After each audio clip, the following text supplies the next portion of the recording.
Hoy vamos a ver los animales y sus espíritus en la historia y en la cosmovisión de las primeras naciones del Canadá.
No hace mucho tiempo, la historia de Canadá la empezaban casi desde el momento del contacto con los europeos, y había referencias a las antiguas naciones, a las primeras naciones, pero no eran las referencias que históricamente se merecieran.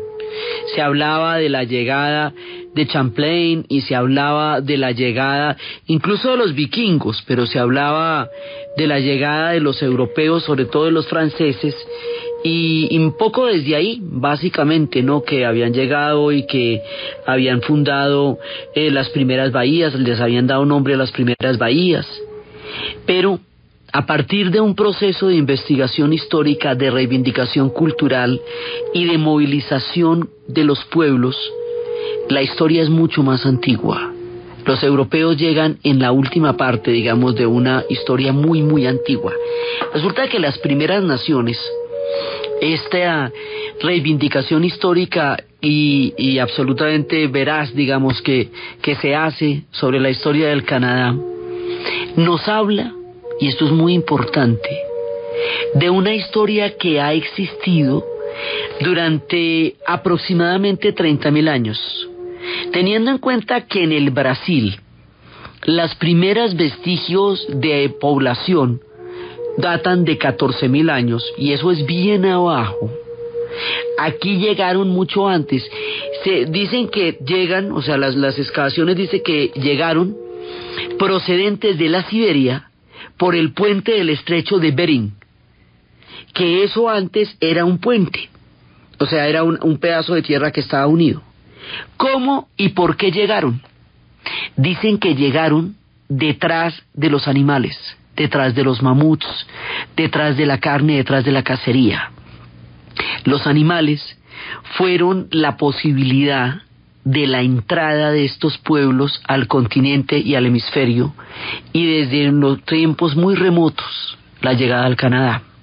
Entonces, los animales están absolutamente relacionados y profundamente entretejidos con la historia de las primeras naciones desde el comienzo de los tiempos. O sea que estas primeras naciones, de todo lo que estamos hablando y vamos a seguir hablando, de los Jaya, de los iroqueses, de los algonquinos, de los atavapos, de los dakotas, de todas estas primeras naciones, sus federaciones y todo eso, se remontan a la llegada desde Siberia de los primeros grupos humanos persiguiendo los mamuts. O sea, mire la memoria histórica tan brava que hay ahí. Por eso sus mitos hablan de animales que ya no existen. Hablan de animales antiguos y remotos que en los relatos de hoy día pueden perfectamente ser mamuts. O sea, hay una memoria en la oralidad que se remonta al alba de los tiempos y que se mantiene a través de la cultura de las primeras naciones. Esa memoria es importantísima, porque esa memoria es el origen y esa memoria es el asentamiento de las primerísimas naciones en la historia del Canadá. Y como les digo, a partir de la mirada solamente europea del mundo, esa memoria se desconoció durante mucho tiempo. Ya les vamos a explicar un poco por qué pasaron esas cosas y cómo de un tiempo para acá una de las más importantes reivindicaciones históricas de las primeras naciones es que se reconozca esa memoria en el tiempo y en el espacio y en la distancia como memoria que explica el que hoy todavía habiten en esas tierras, porque vienen desde el remoto origen de los tiempos, atravesando la Siberia y atravesando, volvemos a aclarar, los límites históricos, las fronteras de los estados nacionales todavía no juegan ningún papel en nuestro relato, porque eso viene después. Eso no, Alaska no era ni rusa ni nada cuando llegan detrás de los mamuts, porque es que no existía ni Rusia ni nada de eso. O sea, existían los hombres que estaban empezando a movilizarse para poblar la tierra, que iban detrás de las manadas y que eran diestros en la cacería en tierras habitadas por el hielo. Entonces, hay un factor geográfico muy importante, y es que son ignotos países helados, con geografías sumamente difíciles y retadoras y agrestes, en donde se puede vivir o del mar o de la cacería, porque las zonas agrícolas quedan mucho, mucho más abajo. Entonces los animales son los que hacen posible toda la cosmovisión y la existencia física de las primeras naciones. Y esa existencia física también determina una existencia cósmica. También hace que sea por los animales y gracias a los animales que las primeras naciones pudieron construir sus civilizaciones y sus historias.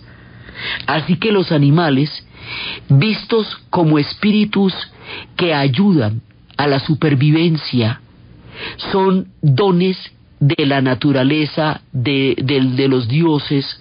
O sea, la visión que tiene el hombre moderno de los animales, incluso un poco desde Descartes, era que eran como maquinitas, ¿me entiende? Que andaban. Cuando se pierde la idea de la tierra madre, para volverla a la idea de la tierra máquina, los animales empiezan a ser considerados especies inferiores porque no poseen, entre comillas, la razón de los humanos. Esa mirada antropocéntrica, que es relativamente reciente también, no tiene nada que ver con los espíritus de los animales de los que vamos a hablar hoy. Vamos a hablar de los grandes espíritus, del Padre Cuervo, creador de toda la naturaleza. Vamos a hablar del oso sanador. Vamos a empezar a contar historias que después vamos a desarrollar más, de la ballena o de la rana o del salmón.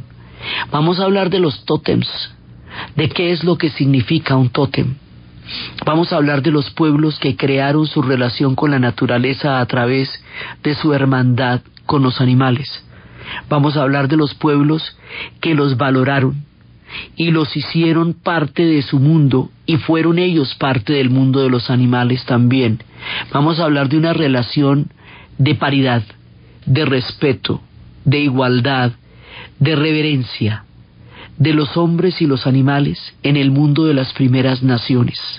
De eso vamos a contar historias hoy, y nos vamos a remitir a lugares profundos y maravillosos para contar estas historias dedicadas a los animales y a los pueblos que entendieron su valor, su fuerza, sus espíritus y su carácter divino y maravilloso para hacer posible una forma de vida antiquísima que es parte de la historia del Canadá.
al hablar de esta historia de los animales y al decirles que en esa época no existían ni las fronteras, ni las culturas, digamos, ni los imperios, ni las naciones como hoy los conocemos, estamos hablando no solamente de que había fronteras culturales distintas a las que existen hoy, sino que también había fronteras ecológicas distintas, que es una nueva forma en la que se está mirando la historia, por fronteras ecológicas, es decir, cómo se comportaban los pueblos dentro de grandes ecosistemas que son afines o similares y que desarrollaron culturas con una gran cantidad de características comunes por eso. Pues aquí estamos hablando también de unas fronteras ecológicas profundas.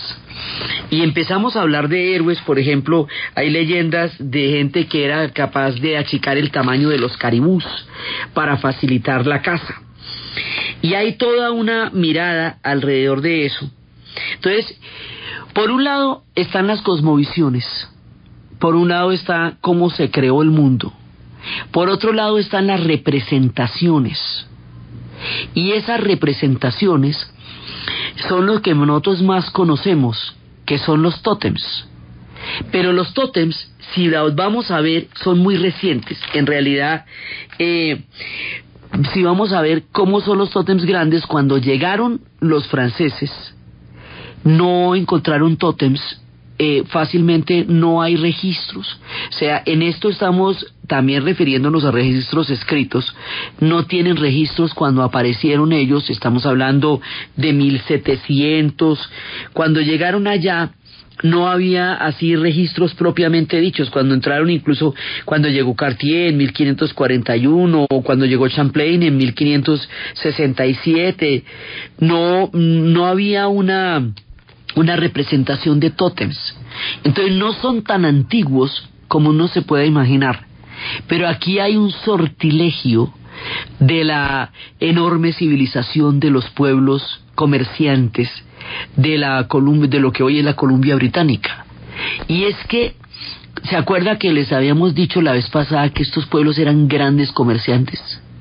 Y como eran grandes comerciantes, entonces ellos eran capaces de establecer rutas de comercio gigantescas con una increíble variedad de utensilios.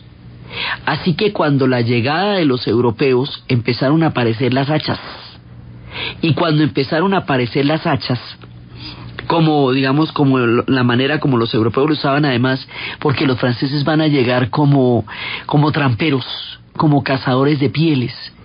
Y habíamos hablado la vez pasada que como era tan lejana las tierras, incluso llegarán después los europeos a lugares donde encuentran utensilios que eran ya utensilios europeos, pero donde nunca había llegado un hombre europeo. Llegaban los objetos, pero no las personas. No es que las rutas de comercio eran tan complejas, tan grandes y tan diversas, que podían comunicar todas las grandes naciones unas con otras, aunque los que primero habían llevado esos objetos nunca hubieran llegado allá, que es la sorpresa que se van a encontrar cuando llegan por ejemplo, a Manitoba, sí, o a esos lugares que están tan alejados a los núcleos originales que eran Ontario y Quebec. Entonces, ya lejos, lo que es en Manitoba, Saskatchewan, ahí va a haber cantidades de objetos de origen europeo, aunque los europeos no hayan aparecido en esa zona durante mucho tiempo. Entonces, las culturas de las primeras naciones van a tomar esos instrumentos y van a empezar la gran talla de la madera. Y la gran talla de la madera van a ser los tótems. Pero los tótems se empiezan a encontrar verdaderamente hacia el siglo XIX, o sea, tiempo después. Y entonces los tótems se van a encontrar como ya con toda su magnificencia, y los tótems van a ser una vinculación entre el remoto pasado y el presente. Pues digamos, ¿por qué si estamos hablando de tiempos tan remotos como 14.000 o 30.000 años, resultamos hablando de los europeos para hablar de los tótems? Porque los tótems se van a volver una especie de túnel del tiempo. Los tótems nos van a dar un lenguaje que nos permite entender los vínculos entre el pasado y el presente, así que aunque sean recientes, aunque en la lejanía de esta historia sean realmente hace poco hayan aparecido, ellos son los que nos van a dar una cantidad de claves del pasado. Entonces, nos vamos a situar en un momento de la actualidad. En el Parque de las Confederaciones en Ottawa hay un monumento, un tótem, en honor a las comunidades de las primeras naciones que participaron en la Primera y en la Segunda Guerra Mundial. En ese tótem moderno, que es un homenaje en el Parque de las Confederaciones en Ottawa, hay un lobo, que es el símbolo de los valores familiares. Hay un bisonte, que es la tenacidad. Hay un alce, que es la cautela. Hay un oso, que es el de los poderes curadores. Y las dos figuras están entrelazadas con un hombre. Entonces, ¿por qué nos remitimos a eso? Porque esa es la clave en donde podemos entender de dónde vienen todas estas antiguas estructuras en la modernidad. Entonces, hay una historia de un hombre de Ojibwe que dice Viviendo con los animales, que empieza a contar cómo los animales van a generar toda esta capacidad de ellos entenderse con el mundo. Entonces, los tótems son eso, son una representación, pero cuando los tótems empiezan a volverse realmente populares, empiezan a ser historias de un clan. O sea, un clan era el que decía, este tótem representa quiénes somos nosotros, desde cuándo estamos aquí, cuál es nuestro tiempo. Se vuelven historias como la famosa columna de Trajano, en donde está escrita, está pintada una gran cantidad de historia de Roma. Estos son, digamos, como testimonios pictóricos del paso de un clan por la tierra. Entonces son como narraciones, como de alguna manera han sido los tapetes persas que representan los universos y la mirada de aquellos que los hicieron y los tejieron. Hay muchas formas en que las historias se cuentan. Los tótems son una forma maravillosa en que las historias se cuentan. Hay tótems de postes, que son esos grandísimos que son enfrente de la casa. Hay tótems pequeños, que son heráldicas, que cuentan los apellidos del clan que habita. Por el tótem se podía ver quiénes estaban en esa casa y desde hacía cuánto estaban en esa casa y quiénes conformaban el clan y cuáles eran los animales con los que ellos se relacionaban. Entonces, en el análisis de Freud de Tótem y Tabú, se cree que el tótem es como el espíritu de una divinidad a la cual se asocia el hombre para tener sus poderes. Pero después hubo otras teorías, las de Lévi-Strauss, y después se van a dar cuenta que en realidad no es que sea un objeto de culto, sino una manera de transmitir una historia. Esto va a ser muy delicado porque mucho más adelante, cuando lleguen los misioneros van a considerar que eso es idolatría, que lo que estaban era adorando ídolos y se la van a montar a los pobres tótems, y va a haber una época en que casi desaparecieron. Entonces, pero en realidad son la manera como ellos cuentan su historia en el tiempo. Eso requiere carpinteros sumamente hábiles, requiere una ritualidad poderosa e importante, requiere una unión y una manera de narrar. Alguna vez en las historias de África hablábamos de los griots, que los griots eran los que daban cuenta del paso, y son actualmente los que dan cuenta del paso de una comunidad sobre la tierra, de quiénes son, de dónde vienen, quién nació, quién vivió. Los tótems son representaciones así, están tutelados por los animales, digamos, más entrañables para ellos, pero son fundamentalmente historias que se narran de esa manera. Entonces, a través de los tótems hemos tenido comunicación y tenemos todavía, ya les voy a contar por qué en la actualidad los tótems siguen siendo un túnel del tiempo, con los puntos más remotos de su origen y con la permanencia y con la estancia de estas comunidades y de estas primeras naciones, entonces como ahora, sobre la tierra.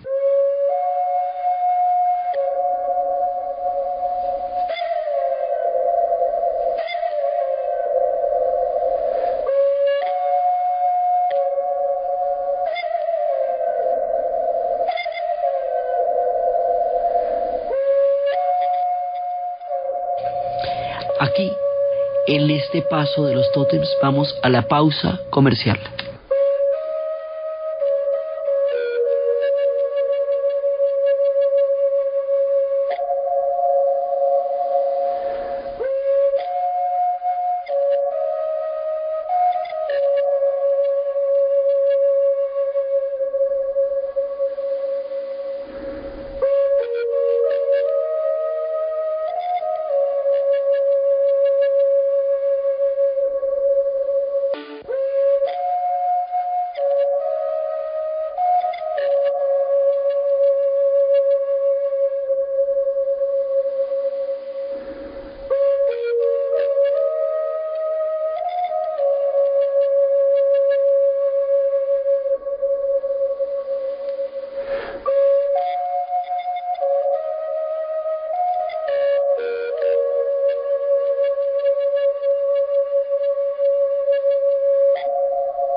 La era dorada de los tótems fue entre 1830 y 1895. Empezaron a encontrarlos desde 1808 y empezaron a fascinarse con los tótems, pero después, cuando van a llegar los misioneros, van a considerar que eso es idolatría. Acuérdense que aquí los proyectos de, digamos, de cristianización van a tardar mucho tiempo por lo vasto y enorme del territorio.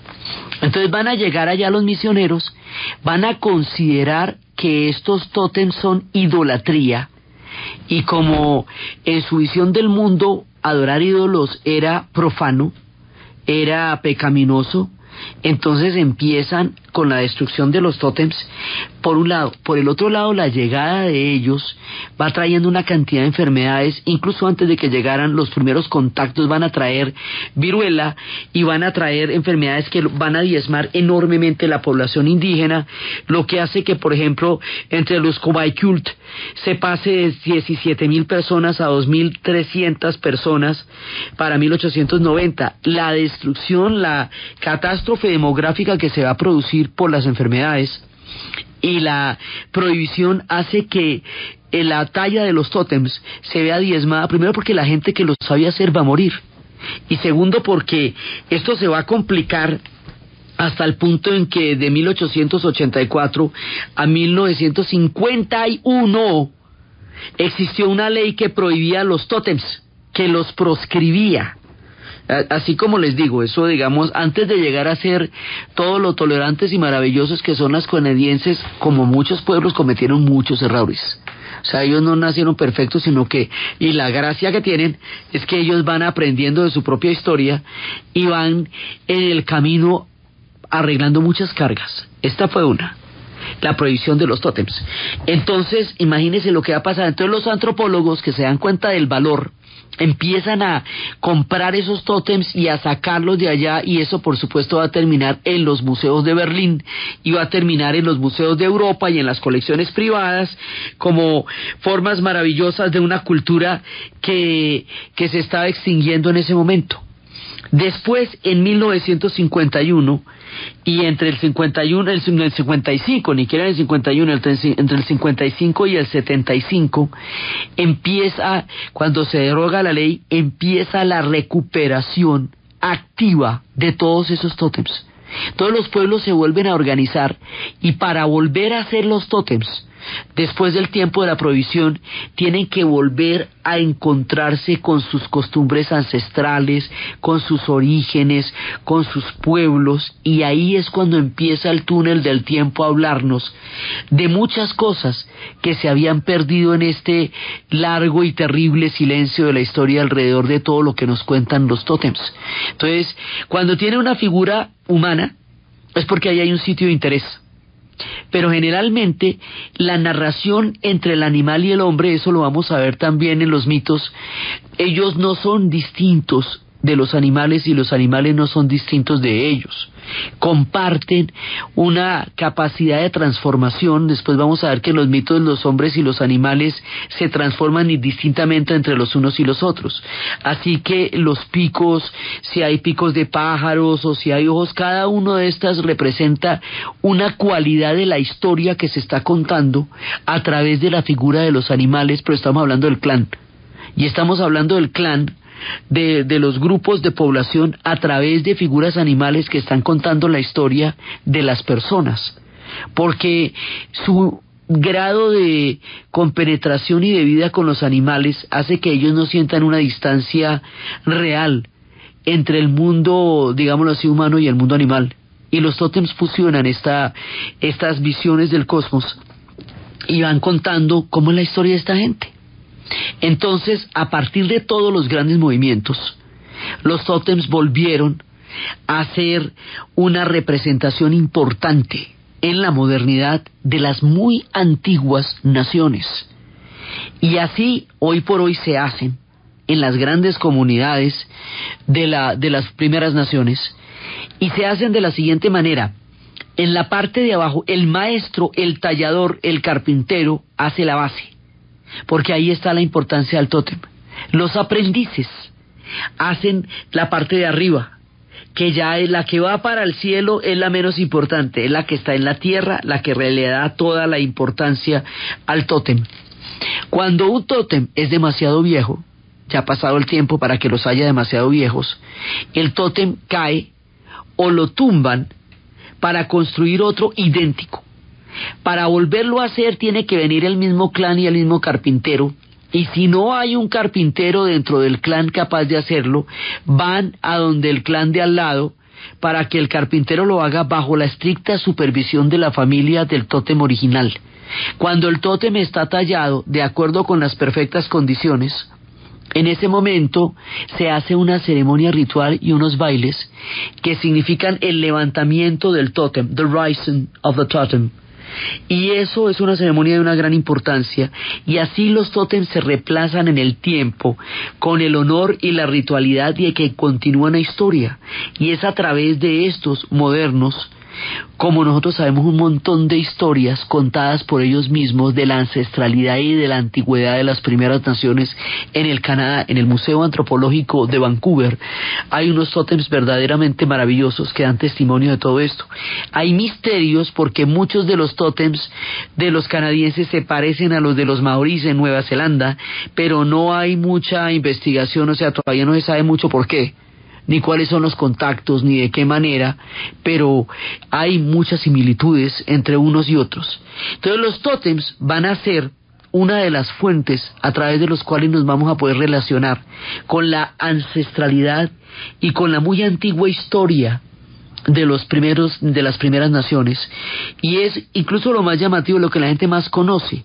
Pero toda esta estética que hoy día se reivindica como una estética importante y válida y que es de una gran belleza, viene de este gran movimiento para volver a traer a la memoria y al presente toda la representación que ellos han tenido de los animales y de su propia historia. Por eso la representación es tan bella en términos, pueden ser de ballenas, pueden ser de osos, pueden ser de ranas, pueden ser de lobos, pueden ser de salmones. Hay una cantidad de animales que son parte de esta narrativa cósmica y de esta narrativa totémica de los pueblos de las primeras naciones. Muchos de esos animales los vamos a ver en sus aspectos sagrados también, no solamente en sus aspectos narrativos, que es de lo que se trata el tótem, sino en sus aspectos sagrados. Entonces, con los tótems tenemos un túnel del tiempo, que ellos mismos, con la reivindicación del presente, porque les digo, hay un movimiento muy importante y poderoso de reivindicación y de existencia y de valía de todo el conocimiento de las primeras naciones, de lo cual es tan importante conocer su antigüedad, como las narraciones de sus tótems, como sus heráldicas, como sus cosmovisiones, para poder entender la base cósmica y fundamental del primer Canadá, el de las primerísimas naciones. Entonces vamos a empezar ahora con la narración del cuervo, el creador de toda la vida.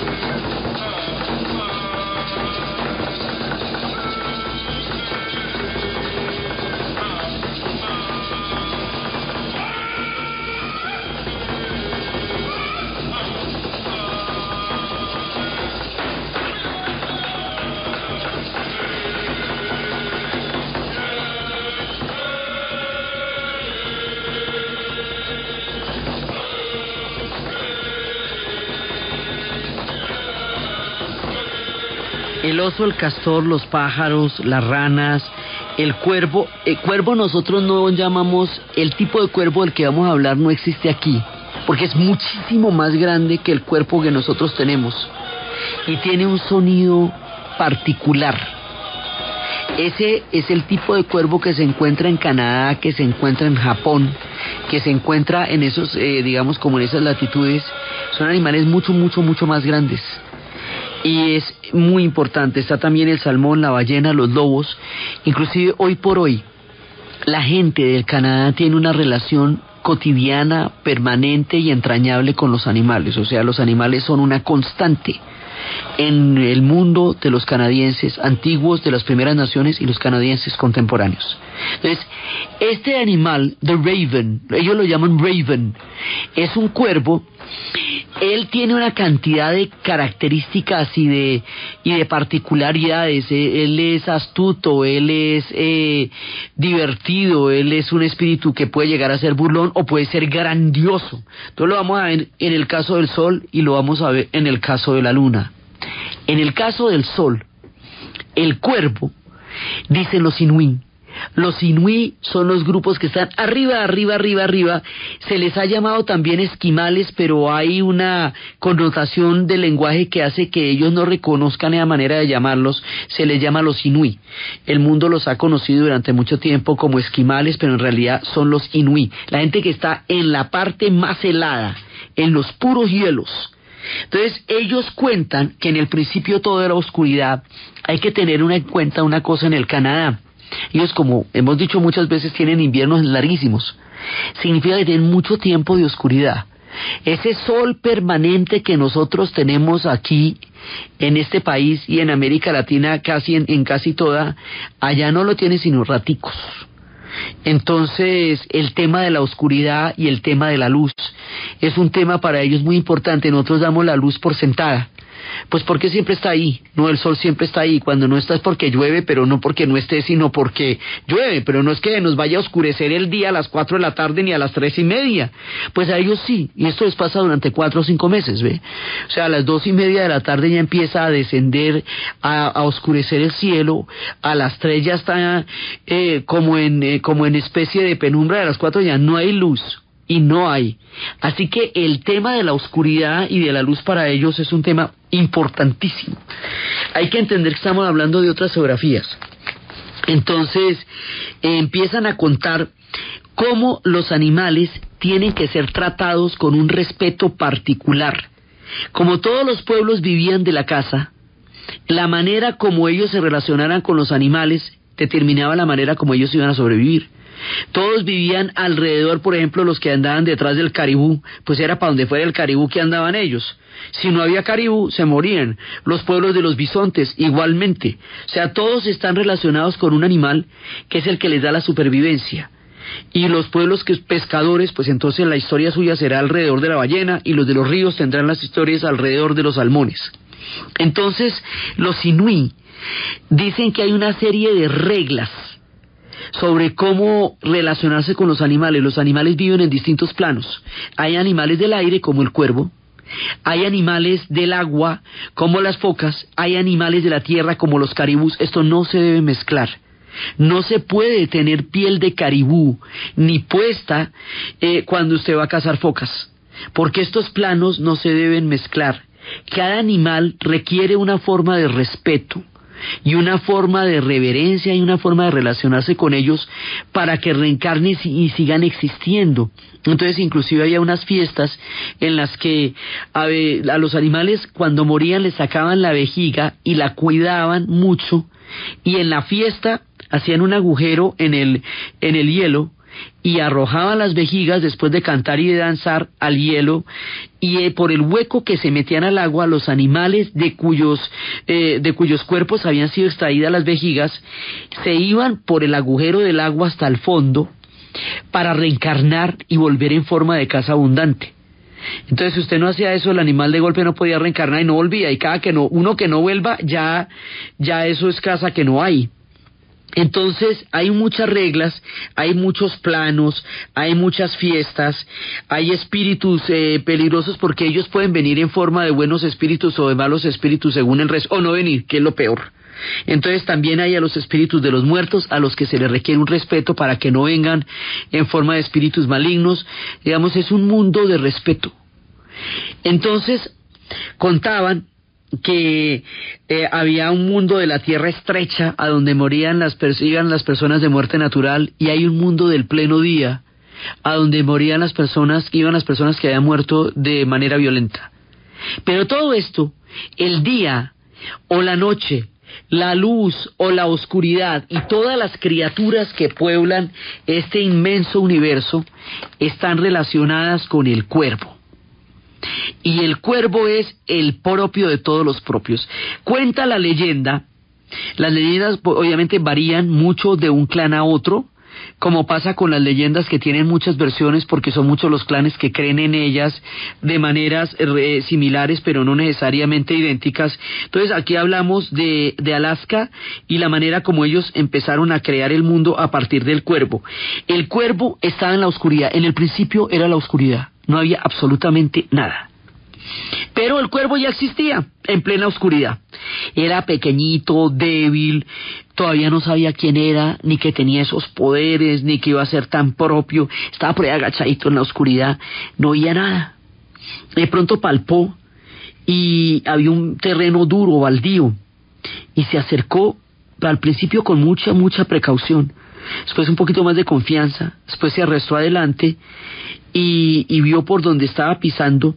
Y las cosas que él pisaba empezaron a cobrar vida. Surgió el agua de las grietas, se formaron los ríos, los arroyos. Entonces el cuervo vio que era capaz de crear montañas y colinas, un montón de cosas súper chéveres y como un bosque que estaba contemplando y unos arbustos y unos helechos. Entonces se puso contento. Y entonces empezó a explorar y de pronto no vio nada. El suelo había desaparecido debajo de él. No había nada. Entonces cuando él vio como ese abismo, ese vacío, empezó a preguntarse, bueno, ¿quién soy yo? ¿Por qué crecen las cosas? ¿Qué había en el fondo del abismo? Entonces empieza a asomarse al precipicio y siente que las alas le van a crecer con una fuerza impresionante. Y de pronto, ¡tran!, le queda todo claro. Resulta que él era Tulugaukuk, el padre cuervo, creador de toda la vida. Es cuando se la pilla y dice, claro, es que yo soy el creador de toda la vida.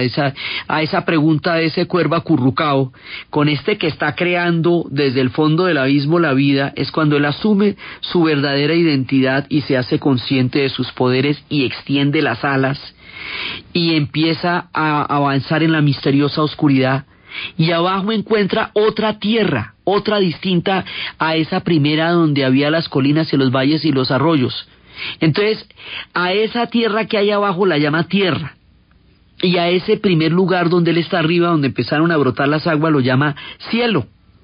Entonces empieza a escarbar en una penumbra, todavía esto estaba semioculto en el suelo, y escarbó, hay un objeto brillante, como un fragmento, y lo sacó. Y le hirió los ojos al principio, entonces lo arrancó al aire, era como una mica, un cuarzo.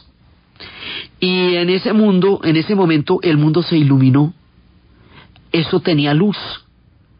Y él vio, cuando se iluminó todo, empezó a ver que el mundo era maravilloso, que había montañas coronadas de nieve, valles y praderas cubiertos de hierba, que estaba regado por ríos y lagos y arroyos que reflejaban las aguas con la luz, como es el paisaje del Canadá. Canadá es lleno de lagos, de riachuelos, de montañas nevadas escarpadísimas de una belleza impresionante. Es muy bello. Él empezó a ver eso. Qué tierra tan bonita, y se sintió orgulloso y entusiasmado, y entonces hizo una planta, vio una planta, un guisante, como una especie de arveja, digamos, altísima,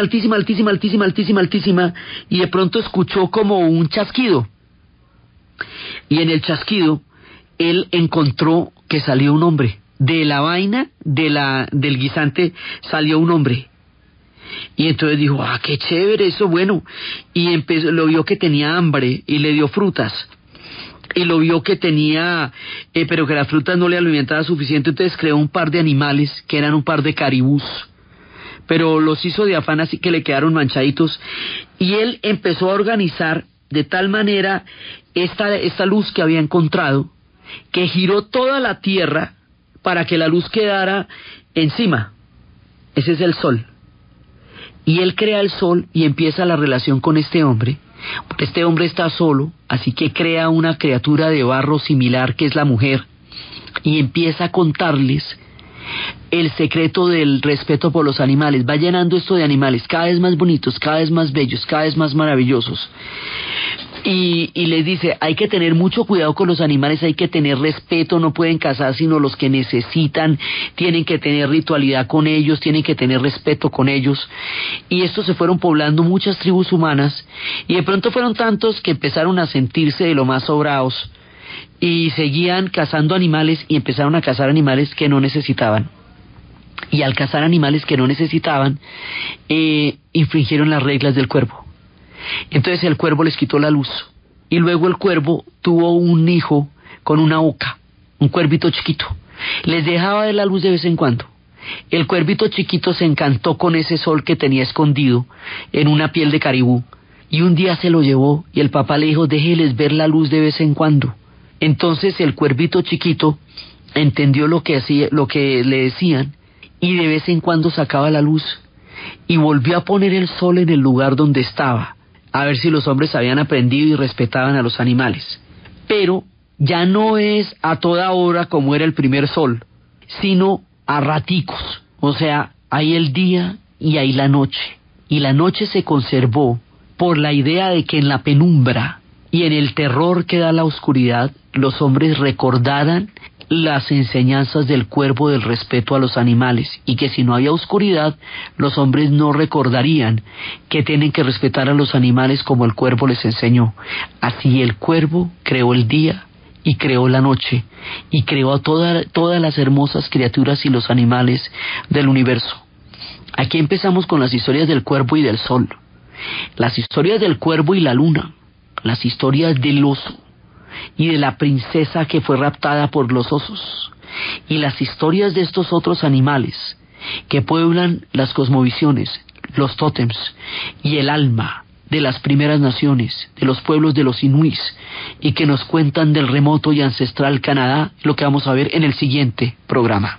Entonces, desde los espacios de la luz del día, de la oscuridad, del cuervo, de la sombra, del caribú, de los hombres que pasaron por el estrecho de Bering, de las antiguas naciones, de los tótems, de las heráldicas, de las historias contenidas en la madera, de los grandes carpinteros y de los ancestrales habitantes que han respetado la tierra y aprendido a vivir con ella desde la más profunda cosmovisión y agradecimiento por el mundo animal, en la narración de Ana Uribe, en la producción Jessy Rodríguez, y para ustedes, feliz fin de semana.